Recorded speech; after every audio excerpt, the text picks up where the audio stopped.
Moments with God.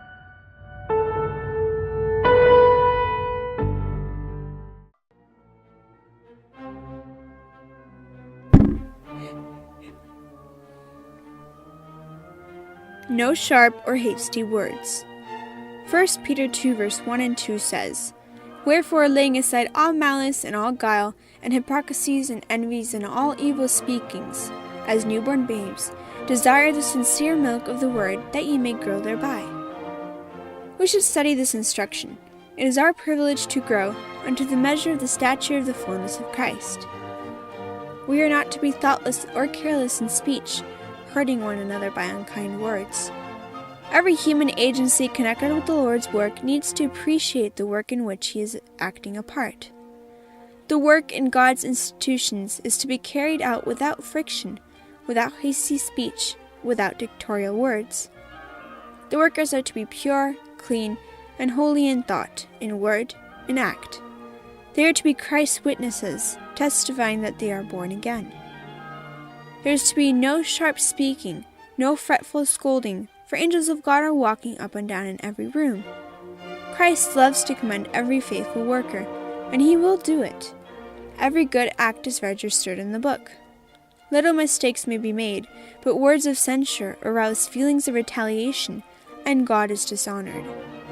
Any words spoken thoughtlessly or unadvisedly should be retracted on the spot.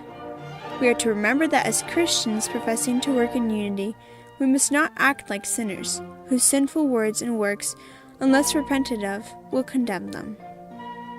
Be watchful and strengthen the things which remain that are ready to die. Revelations 3:2. This is our work.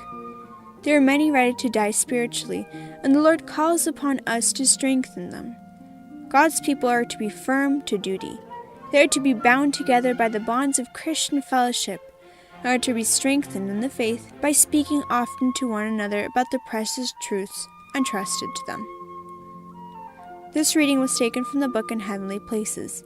No sharp or hasty words. Peter's counsel is, "Wherefore, laying aside all malice and all guile, and hypocrisies and envies and all evil speakings." We must study these instructions. Our privilege is to grow to the measurement of Christ's fullness. We must not compare ourselves to others, because we will undoubtedly think that we are better than them. Let us compare ourselves to Jesus. Let us follow His example, His steps, His words, and His actions. We must think before we speak. We must not be thoughtless or uncareful when we speak, because we might hurt the heart of one or another with uncourteous or hurried words. We need to appreciate the work which we are in. There shouldn't be hurtful words.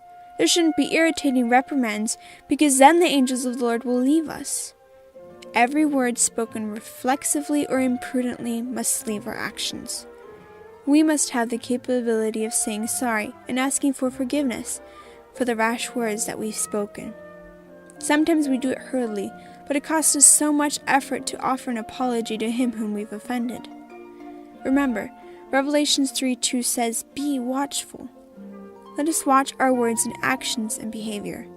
It is the work we must do. There are so many people that die spiritually, many because of the words we say. Let us ask God for help to throw all those things away, so that words of kindness and courtesy may come out of our hearts, as if we are already in heavenly places.